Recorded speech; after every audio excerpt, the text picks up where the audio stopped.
We are all kids pretending to be adults. Now, we are here to discuss responsible marketing and advertising. And I thought the best way to begin is by understanding what irresponsible marketing and advertising really is. What about you, ma'am? When the advertising doesn't address the conscience of an individual. What makes somebody an irresponsible marketer? Something that would be detrimental to the target audience out there, that would be responsible. Something which goes against the civic sense of the society, which is socially responsible, which doesn't teach them good values.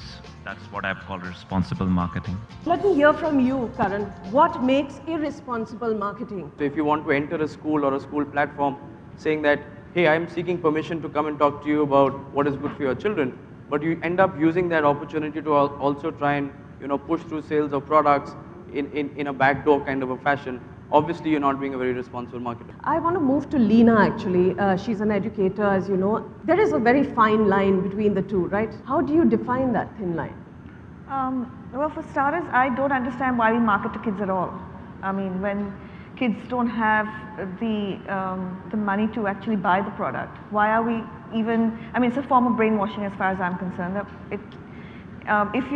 If you're marketing or pushing a brand in front of a child who doesn't have the filters that we have as adults, I think it's unfair. Very quick response on that. Tabasum? You can either take a stand that all marketing is irresponsible, or you can go to the complete, other extreme that I will go aggressive on marketing to kids. But the point is that whether you market or not, kids are consuming those products. So who are we kidding? To answer your point as to why do you even market to kids is because kids are influencing purchase decisions. They are mature enough to understand the difference between what is good, what is not, which ad is only luring you or which ad actually has a good product. They're smart enough to take those decisions and they do look at things objectively. So whether you market or not, they are consuming the products. Yeah, well, I think when you're marketing to kids or even giving a message which has social responsibility, you can't do it 100% without actually mentioning your brand, because at the end of the day, you have a commercial alternative, a commercial perspective as well. The whole intention of the Bonvita Quiz contest is to get students to be more, aware of what's happening in terms of general knowledge and really try to get them involved to know more about stuff other than academics. And okay, at the end of the day, you've got Bonvita advertised, so there's a thin line there. So you are saying 90-10 is okay, even 80-20 is fine, but it should not be a 50-50. Exactly. Right? Yeah. Quick response from you, sir. When we look at kids, we should not look at them as a homogeneous mass. A 12-year-old is in a different place than a 4-year-old. The second thing we should look at is what are the societal values that we have today? What is the context in which the kid is growing up? Is advertising and marketing the only thing that's affecting him? And in that context, therefore, you've got to define what responsible marketing is. 30% of India's population is below the age of 15, 30%. 20% teenagers. And together, overlapping, we are talking about 230 million, right, Tabassum? Yep. 230 million consumers out there. It's a very, very attractive proposition for marketers. Let's not run away from that. But I want to get in Dr. Shetty here. Dr. Shetty has some very interesting views on how marketing, these activation programs and even advertising impacts a young child. I believe in converting the advertisement to my advantage. Chai ke liye jaisa toast hota hai. I use this ad not to sell Airtel, I use this ad to emphasize friendship among small kids. A 4-year-old, as Mahesh said beautifully, gets imprints. He does not get information. You can imprint a child below the age of 7. Osho said it, Vedas have said it, neuro-linguistic programming actually says it. So I think what is good for my children is good for the market. That's the only test I would use for any marketing manager. But let's not get very puristic, moralistic. Pokemon cards, kids remember them. They don't remember Akbar and Shivaji. Small kids are not growing in isolation. Ads is just part of the life. This responsible, irresponsible, sahi, galat, dichotomous approach is not our philosophy. But sometimes when you say height बढ़ाने के लिए Horlicks पियो, then अपना शेट्टी को खुन्नस आता है. Then you go full-fledged against the ad agency. You go full-fledged against the brand managers because these are criminal ads. These are liars. Yesterday I was speaking to mothers And they clearly said there is no such thing as ads targeting kids. A child is exposed to ads for women. There are ads which kids are not being able to just understand the context in which they are. What should a parent do then? I see a lot of teenagers starting to touch early after a song or after a small video bit. And we tell the kids, talk more, touch less. Parents, unfortunately, globalized world does not give you time to agitate or to educate. So what is happening now? We are talking about emotional contact time, ECT. And ECT would not need time. So what we tell parents, 2 घंटा तो नहीं है ना आपको बच्चों के साथ बात करने के लिए, पर जब आप मिलते हो ना, homework मत पूछो. Because bonding will help children share bad news early at home. Karan, you had something to add? The only thing that I want to upfront here is any brand marketer sitting in the audience or on the stage has no business of being defensive about being a brand marketer, whether it's targeting to kids or parents or teachers or whoever else. There are 2-3 realities that we need to be conscious of. Number one, most of India is still a single TV household. If there is a proposition that celebrates and talks to kids as equally to teachers and parents, if we can encourage conversations within families, I think you have no business of being defensive. The problem is that when you don't have propositions and a lot of your communication is targeted only at product consumption. Sure, you don't have the proposition to sell your products, be it stationery, in a school, but at the end of the day, you still represent a company which wants to put its logo out there, a brand recall perhaps that students will have when they are growing up. See, that intention is there. The point I'm trying to make is that there is absolutely no harm in putting together your logo when that logo is put together with a message which makes sense. Why should children or why should parents or why should teachers not know about my brand and what I stand for? I frankly have a problem with this ad, because if you're focusing on what children can achieve, that pencil or whatever has got nothing to do with it. So why bung that in at the end? It just makes, to me, it makes no sense at all. I need people to know that as a brand, I stand to encourage that kind of conversations, that kind of dialogue between parents, teachers, sure, and various other publics. Fair enough, fair enough. Leena, let's get your quick reaction. The ad speaks more to the adult than the child. I don't think the child's actually looking at that ad and connecting with it in any way. An adult is the one who goes and buys the school stationery for a kid. Which actually is part of the intention. I'm not against us putting products in front of parents for children and saying that this is a great product for your child. What I'm against is putting where you're trying to brainwash or manipulate or influence the child in any way is where my issue is. Would you like to quickly go through some of the codes that you have, that prohibit advertisers from creating certain ads and the ads that you've actually withheld? Yes. The ads should not be showing child labor, for instance. Should not be showing things which are dangerous or hazardous for children. Should not be showing children who are playing with matches or inflammable substances and so on.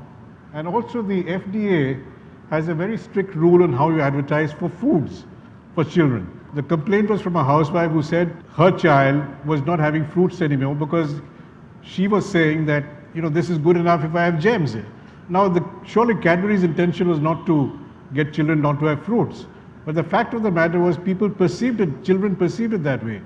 So we actually upheld this complaint and Cadbury's removed the ad instantly. Again, when we approached Pepsi, they removed the ad. It showed actually child labor, and it showed this kid going through this hazardous tunnel and coming out. I have a quick question on the CCC meeting, the Consumer Complaints Council. However, I have had complaints, and because we do a show called All About Ads on NDTV Profit, sometimes the time taken to take action is delayed. So the airing time is completed. Yeah. Once a complaint comes through, we've got to first tell the advertiser that this is the complaint, give them an opportunity to respond. That itself takes about a week. And then we meet as ASCII and we adjudicate on the ad. And so the whole process takes at least a couple of weeks. Now, as I understand also, you cannot take action against an advertiser, right? So as I said, this is self-regulation, right? So we have no powers to really penalize, except now on television, we've got, because of the Cable Act, the government has actually recognized that an ASCII ruling will be upheld. So immediately we tell the channel and the channel takes it off. But we don't have the same success with press. Really the question is, what happens to irresponsible marketing? All right, Tabassum, I want you to take I was this. actually wanted to add a point from this particular ad that we saw. When I met Prahlad, I asked him what goes on in the minds of these people who create these ads. How do they come up with these ideas? And he said, you know, nobody's really thinking. They only react. They're not testing before. There's no testing mechanism. I don't think anyone intends to exploit the way it is shown here. It does happen, as you said. I think the biggest challenge we have is the process of creating communication is too short in India. Yeah. The way we do it, we don't spend enough time. Testing. I think the process is also in place in all good companies to make sure that it goes through a lens to make sure that you're not overstepping. Research has shown, World Health Organization has a book on research on advertisements. Short-term violence can be provoked by ads which show violence. WWF gave us a lot of good work, a lot of money, because kids started kicking the other kids on their balls. And that really there was a spurt of these kids. And then we had to go to the school, educate the parents, educate the kids. So there I think violence is something which really against And you know, I completely agree with this point that if you educate professionals who are doing this, they don't intend to do it wrong. So that's the same thing even Prahlad was saying. Go and conduct workshops. Tell them the kind of impact of what you are doing. When you are brand marketers who are investing big dollars behind advertising campaigns, it's not as if you don't know what you're trying to communicate. Yes, there could be a mistake somewhere. That's possible. But are there techniques available to test ads at concept stages, to test ads after the ad is done and before it's put actually on a medium? Of course those are available. I don't fully subscribe to that because I've done a lot of testing in my life. We test for effectiveness, not for responsibility. I absolutely agree with you. No, there are multiple ways of testing ads. I am aware of that and I agree. Look, the point I'm making is, I don't think there is an intent to cross the line. And I've met hundreds of brand managers and I've worked with hundreds of media people. I think what happens is due to lack of time, it slips by. And we don't have adequate processes in organizations. We don't put enough time in organizations to get it exactly right. Is the intent somewhere to push the envelope? And these are two different things. Some of these advertisements that he showed crosses the line. There's no pushing of envelopes here. But in my view, in 30 years of research experience that I have, very few organizations, including ITCs by the way, would actually be testing whether the ad is socially responsible. I've not seen that happen yet. Correct me if I'm wrong. We are talking about irresponsible, harmful advertising has a direct impact on a child. What kind of direct impact? Then we see a lot of children with micronutrient imbalance. It's an era of low vitamin B, low vitamin D, low folic acid. And that is one big impact. In fact, affluent people have higher problems with micronutrients. Number two is that violence. My study shows that kids from the age of 4 till the age of 15 sleep less than what they should for 5 reasons. One is the homework, second is the mom has to see Ram Kapoor, and then the water connection in poor families, it's early morning. So many reasons. And then what happens is that violence increases when kids sleep less, and the ad is a good motivator. And the ad actually triggers the violence. And the third thing is that a lot of boredom. When kids get addicted to advertisements, they don't play with hands and legs, they play with their fingers.